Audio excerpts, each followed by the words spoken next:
Welcome everyone. My name is Sean, and today we got to talk about what's going on in the city of Chicago, because black residents of the city of Chicago have decided to band together, form an organization in order to put pressure on Brandon Johnson to end the city of Chicago's sanctuary city status, close off the city to migrants, because they're sick of resources of the city of Chicago being diverted to those migrants rather than the black residents of the city. We're going to get into this. We're going to talk about it. But before we do, I want to thank everybody who signed up over at actualjusticewarrior.com/join. Give me the money.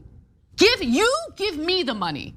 Okay? And thank you to the podcast listeners, Spotify, Apple, and Google's podcasting platform. So if you guys are not aware, Chicago and many other liberal cities across this country have designated themselves sanctuary cities. Now, this has been true for a long time in this nation. However, during the Trump administration, cities like Chicago and New York City in particular, among many other left-wing cities, passed a virtue signaling piece of legislation to make themselves extra welcome to migrants, an extra sanctuary city that refuses to work with federal law enforcement in relation to immigration-related cases. Now, in the city of Chicago, this was signed in particular by Lori Lightfoot, who was one of the worst mayors in the city of Chicago's history, often compared to Beetlejuice. However, she was replaced by the significantly worse mayor, Brandon Johnson, and he's continued the policy of embracing migrants. So it's interesting to see how residents of Chicago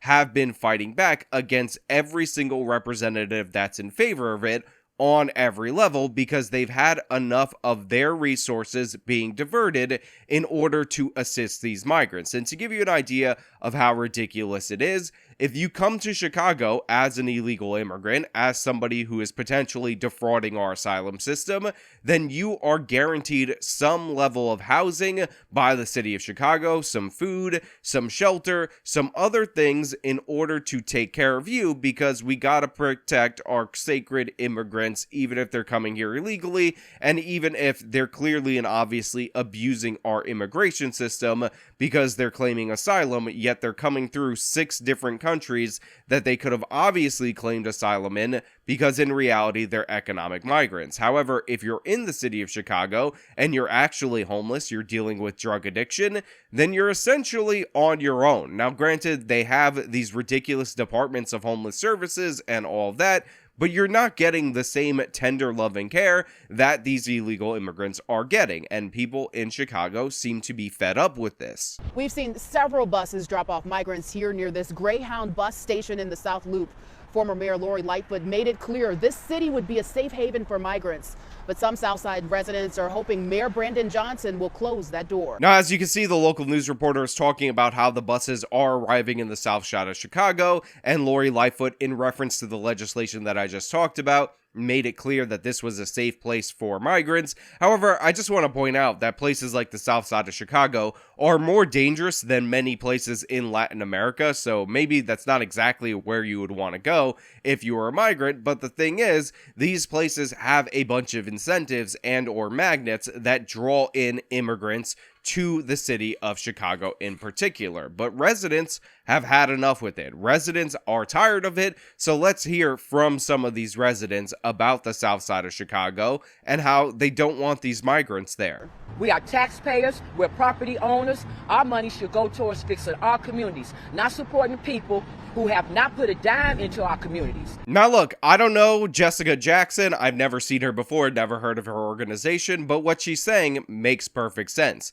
We're taxpayers, we're property owners, we're citizens of this country, residents of this city, so our tax dollars should benefit the people that actually live here. Our immigration policy, to broaden this out, should benefit the citizens that are already here in the United States of America and not cater to foreigners. Strong words spoken outside of City Hall by Jessica Jackson and others who are a part of a group called Concerned Black Citizens of Chicago. The South Side has been under-resourced, underfunded for years, for decades.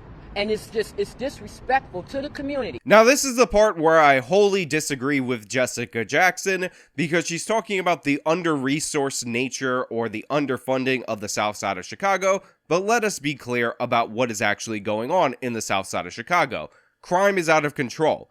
because of that, people don't want to invest in that area. Remember, we talked about on this channel in our last video on Chicago about how the grocery stores are all closing in these areas, and Brandon Johnson is saying in response, he wants to open and operate a government-run grocery store, which, by the way, do exist in some very small communities that are not sufficiently sized in order to support a grocery store, but in no way, shape, or form should be happening in the third largest city in the United States of America. But much like Brandon Johnson's predecessor, and actually worse so, Brandon Johnson doesn't care about enforcing crime. When there's too much crime, insurance rates go up, businesses don't want to invest in the areas, so the under-resourced nature of the south side of Chicago has nothing to do with not enough public dollars being put in, or racism, or whatever, and everything to do with the behavior of the residents of the city of Chicago. But considering that they're housing the migrants in police stations at this very moment,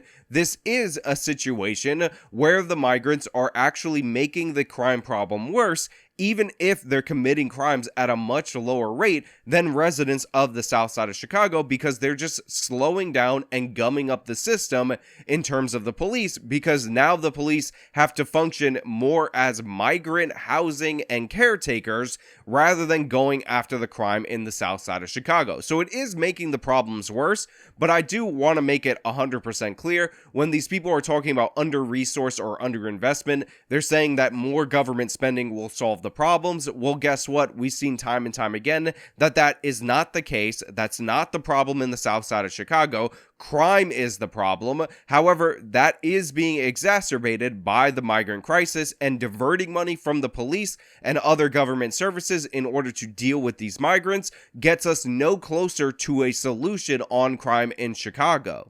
Many called on Mayor Brandon Johnson to put a stop to migrants coming into the city.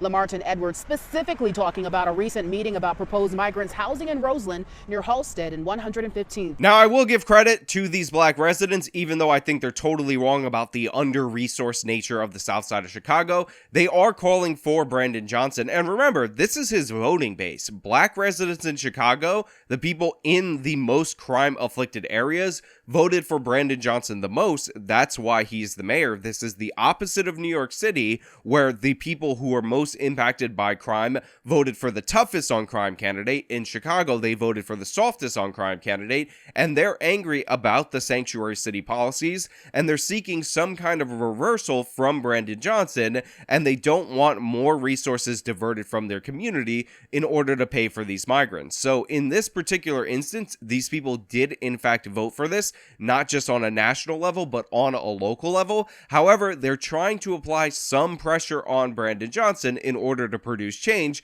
and I support them in that. However, I do believe it's completely and utterly a lost cause, because Brandon Johnson is an insane ideologue. Remember, when they talked about mobs of people in Chicago attacking citizens, looting stores, and all of that, Brandon Johnson said that he was offended by that because you're comparing the kids to Al Capone, a complete and utter distraction from the topic at hand, but that is because Brandon Johnson doesn't give a damn about crime.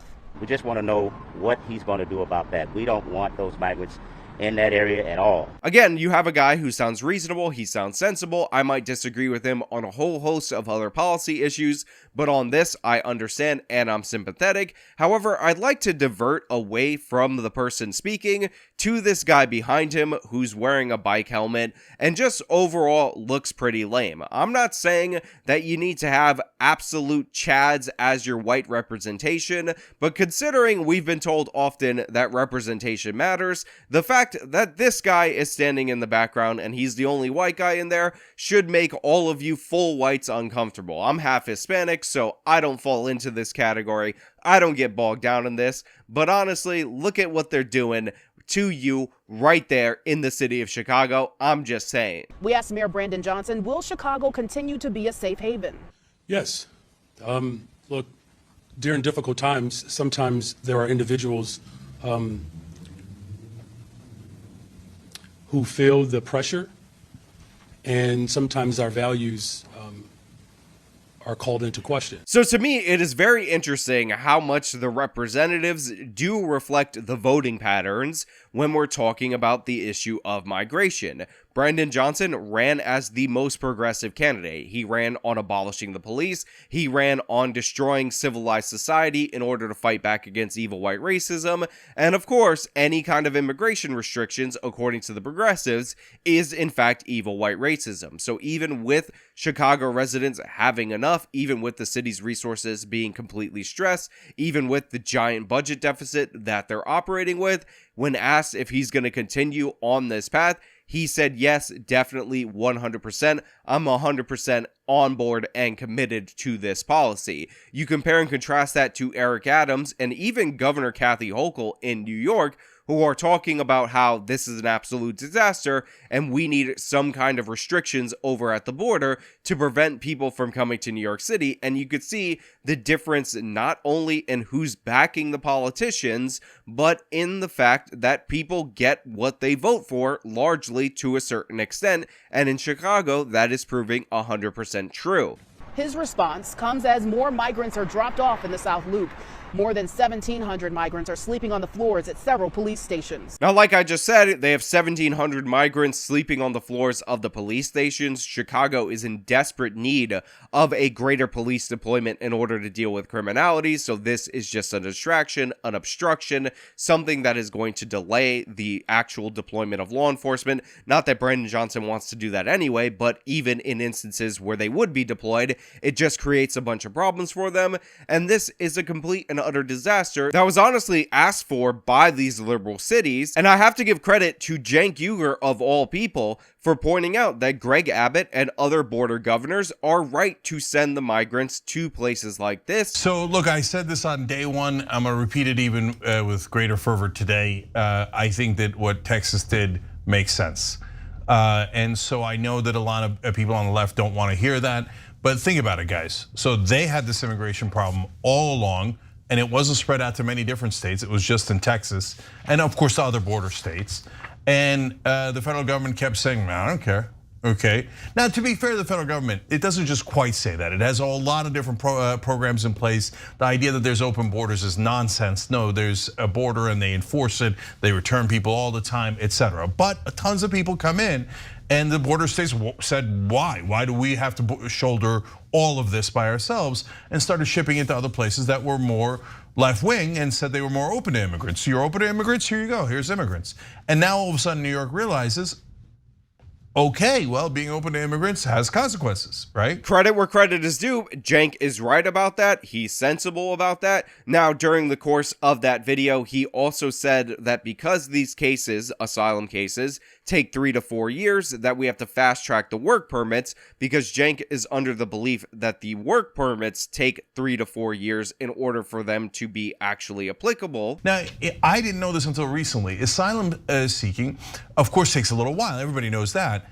But it turns out the process normally takes 3 to 4 years. Correct, yeah. So what are you supposed to do in the 3 to 4 years? Well, that's why they're asking for those work authorizations. And that's wrong and stupid. It's actually a 180-day waiting period, and give credit to the Biden administration for not trying to fast track it, although he can't do it because of the law, because that would create a greater magnet. But other than the fact that Cenk has no idea that work permits are authorized within 180 days of arrival and not when your asylum case is fully adjudicated, I give him credit for analyzing what's going on at the border and what these liberal cities asked for, and saying that they got what they asked for. We're moving migrants into brick and mortar at a rate that is expedited.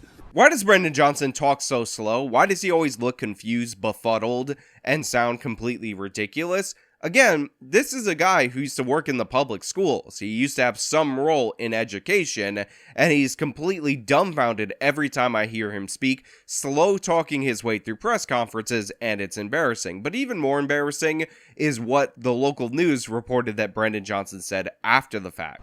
Mayor Johnson says migrants should not face human rights violations and they should live in comfort. Yeah, nobody is in favor of human rights violations. I think we can all agree to that. However, the idea that migrants are entitled to a life of comfort for breaking the rules of our asylum system is just an absolutely disastrous proposition, and honestly, they should send more migrants to the city of Chicago, strain their resources even more, so Brandon Johnson can talk about how they are entitled, they have a divine right from the gods to break our immigration laws in order to live in comfort on the taxpayers' dime. It's ridiculous, it's absurd when you think about the absolute squalor that homeless people in the city of Chicago live under, and you hear him say something like that, you realize that Brandon Johnson is completely useless as a politician, unless, of course, you assess what his actual goals are in politics, which is, of course, to destroy the system to make room for the socialist utopia. So, Brandon Johnson, you're a buffoon. You guys deserve this over in the city of Chicago. I am glad to see people fighting back. I hope you get the change that you wanted. But in reality, the change that you wanted should have been instituted during the primary process when you ousted Lightfoot and you had the chance to replace her with a tough-on-crime mayor. You didn't do so. You ended up going with Brandon Johnson, and look at what you have wrought for your city. But hey, those are just my thoughts. Let me know your thoughts down in the comments below. If you liked the video, show them by leaving a like, subscribe for more content, follow me on my social medias, support me via the support links in the description of this video. This has been me talking about the city of Chicago raging over migrants again. Till next time.